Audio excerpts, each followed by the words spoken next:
Hey guys, welcome back to my channel. If you're new here, welcome. This is Boss Vision, where I share with you all everything you need to know about making candles.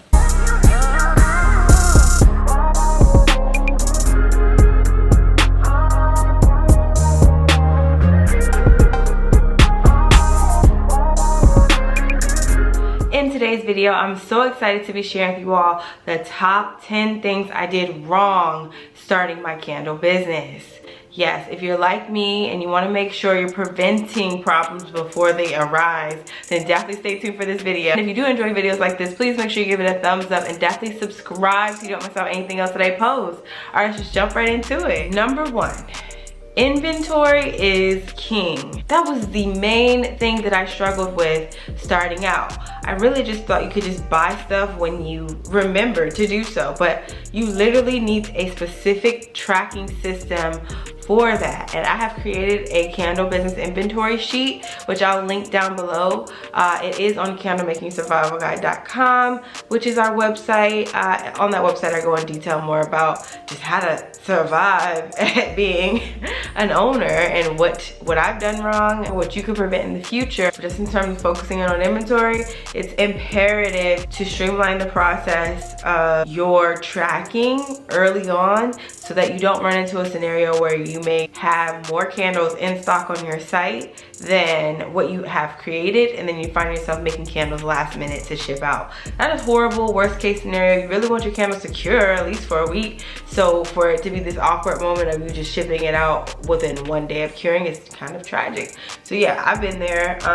You can definitely prevent that just by planning ahead and being proactive with your inventory. I'd say definitely do a mindfulness inventory loop every Monday. Start with Mondays. If you don't know where to start with Mondays. Every Monday, look at all your inventory, which definitely leads me into number 2. Guys, I did not order in bulk. I've been in business for about 2 years, and I always wanted to stay away from large orders because I've had this lack mindset for quite a while, which I am working to get out of, just in terms of assuming that the money won't be replaced. So I like to just save and be scared about, you know, actually using money for things that are important, such as supplies.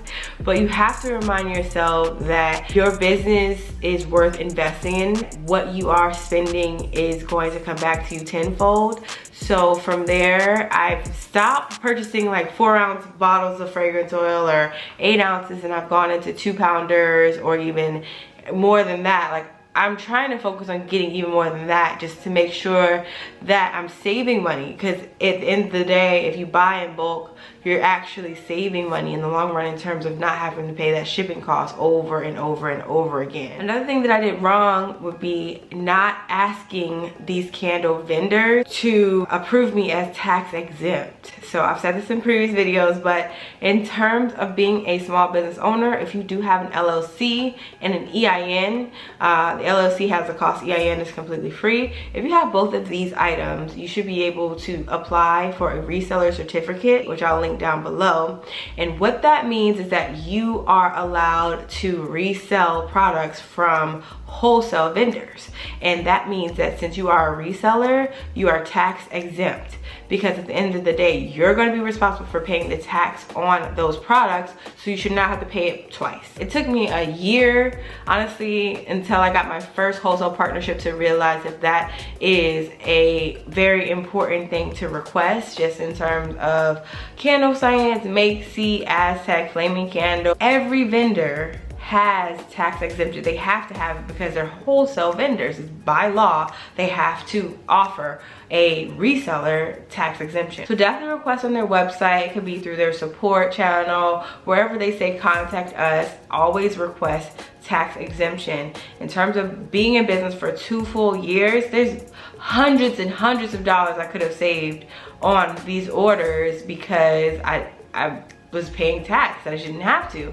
And then when tax time comes, you realize, wait, I'm paying again. Like, what? It's crazy. So yeah, definitely focus in on being tax exempt. That's actually something I had no idea about, and I hope this can help any new viewers here, any returning viewers. Okay, number 4, I started my business with the intent of solely making money. So that's where I went wrong in terms of just looking at it from a business standpoint of having a good chunk of money from savings, and I didn't know what to do with it, and I wanted to use it to make more money. So instantly I thought, I'm in this long line at Bath and Body Works buying all these candles, I should make them. To be transparent, when I first started my business, I was just trying to make money off of candles, because then I researched it on YouTube, Google, everywhere, and they said the top small businesses, and they're talking about hair vendors, lashes, lip gloss, and candles. And I was like, I can make some candles. However, solving a problem is imperative to the success of your business. I've researched so many serial entrepreneurs, or serialpreneurs as they call themselves, and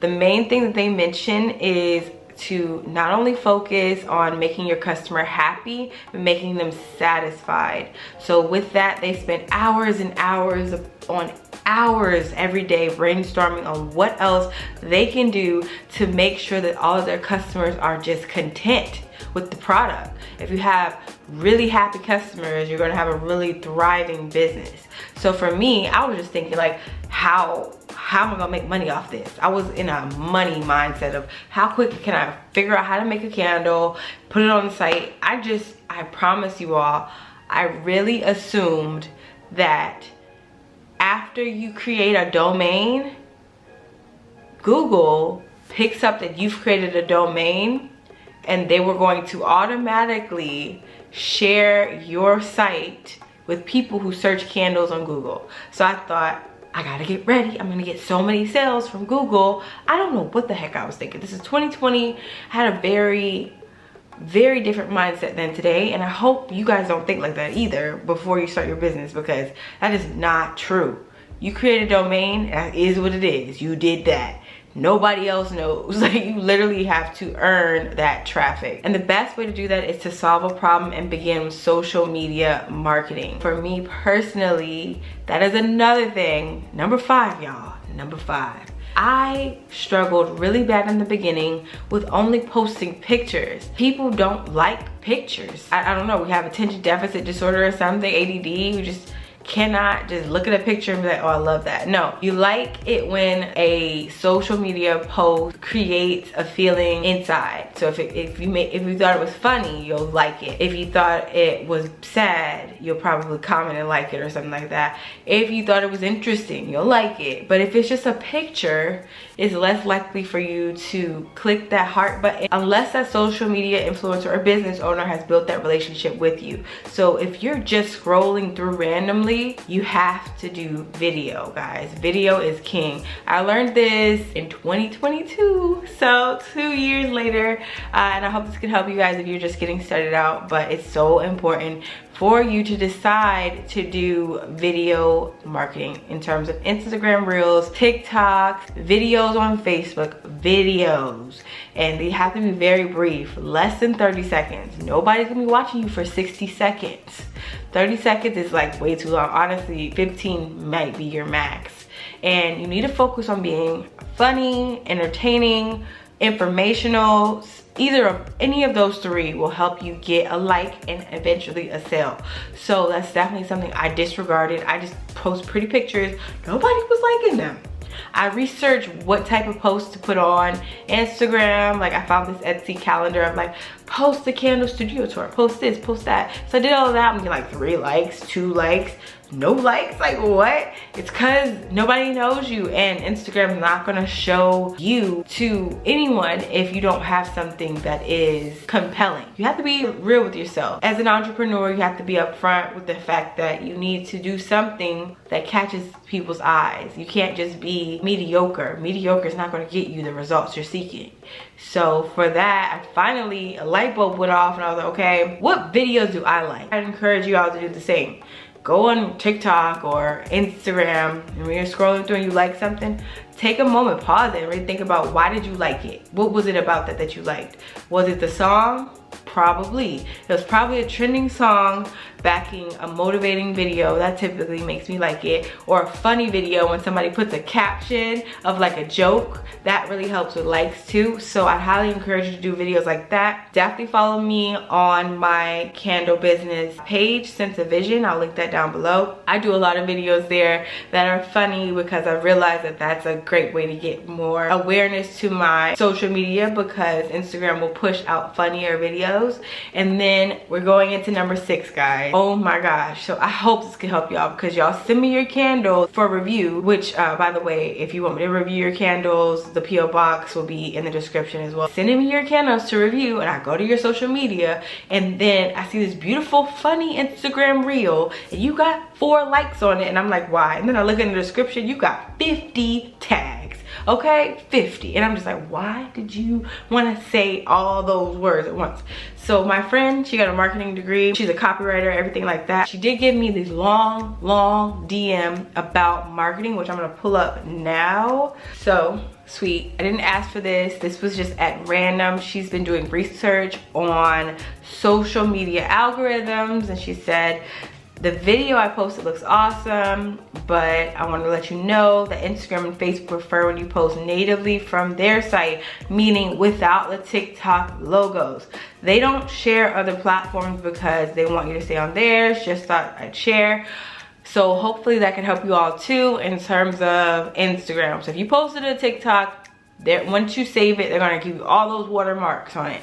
And those watermarks, Instagram sees that. When you post your video on Instagram, and you know it takes like a good minute for it to upload, it's not just because it's uploading. It's actually also because Instagram is reviewing your video for if you are you naked on a video? Do you have some music you're not supposed to have on your video? Are you cursing on this video? What's going on in this video? They really looking at your video, and they're looking for watermarks because they don't want you to be using somebody else's content on their site, because what that is doing is driving a call to action to that site.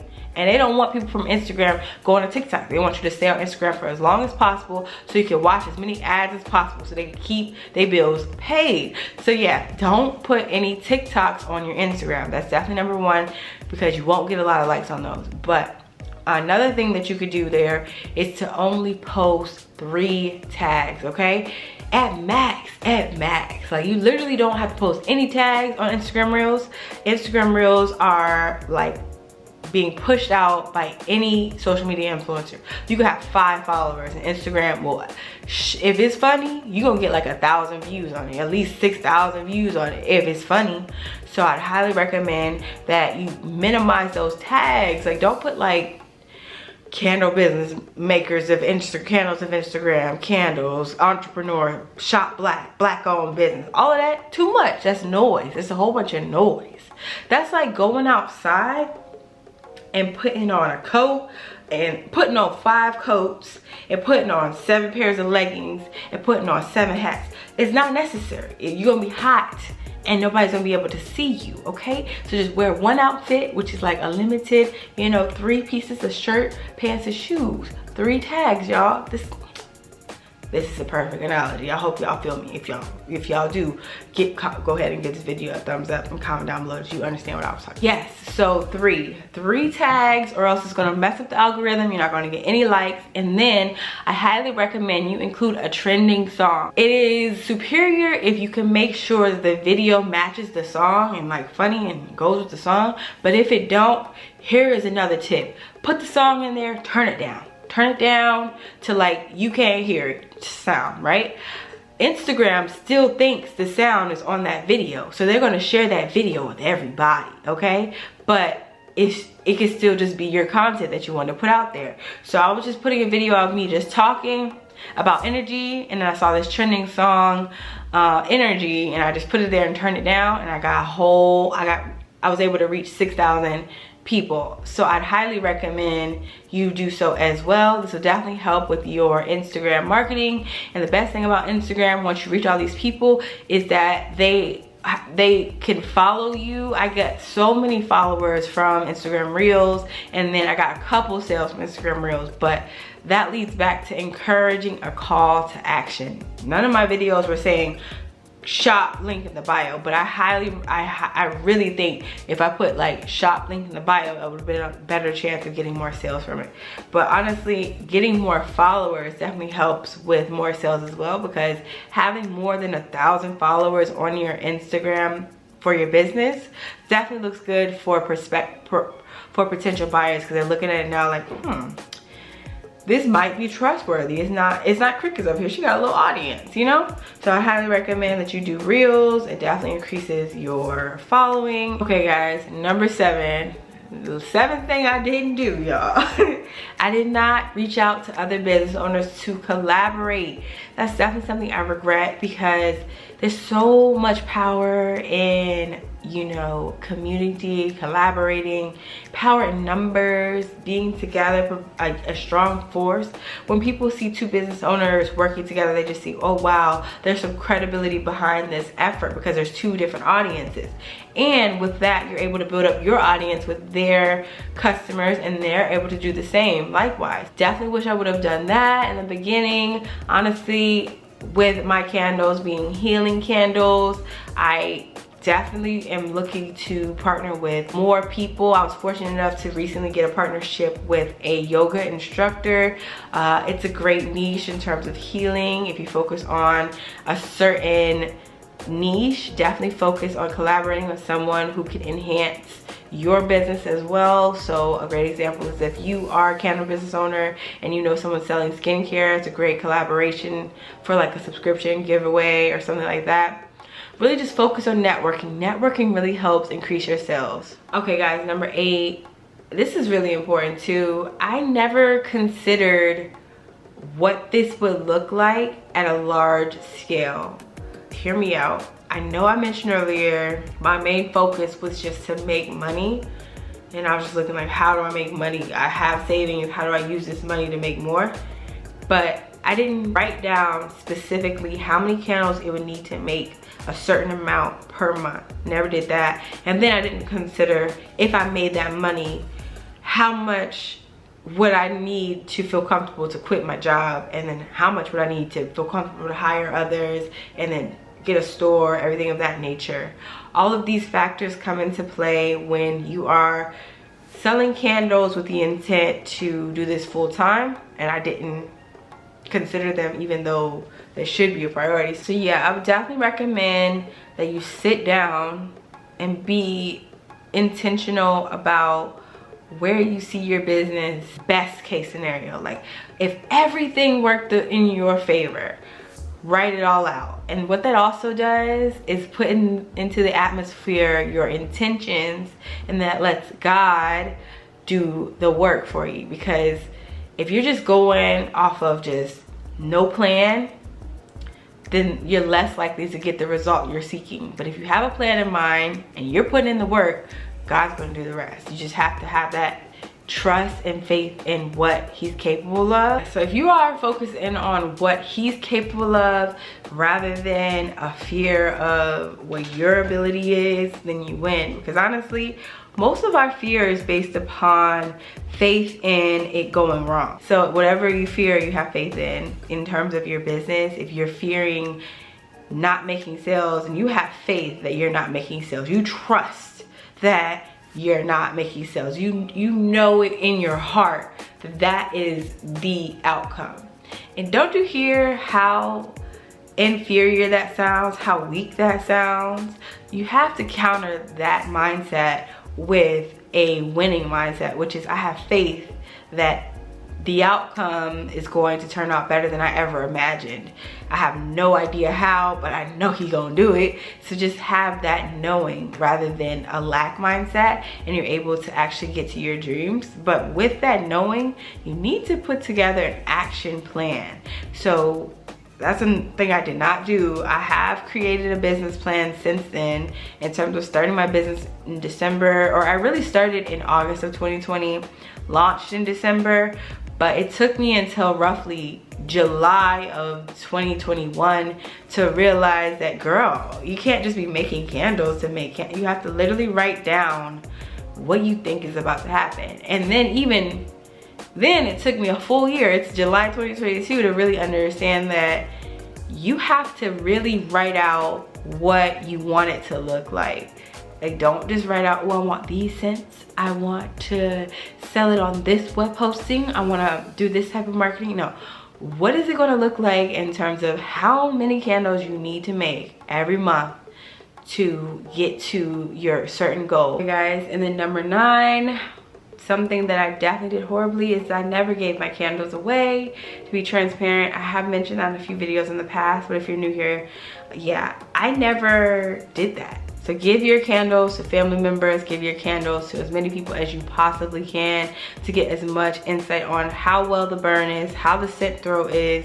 The more you know, the better you can make it, and the more you can put your candles in the right position to satisfy your customers rather than just be something that you like. It can't just be something you like. You have to have more feedback in order to make it profit. And the last thing, which is a bit unique that I've recently uncovered, is that you need to take advantage of Pinterest.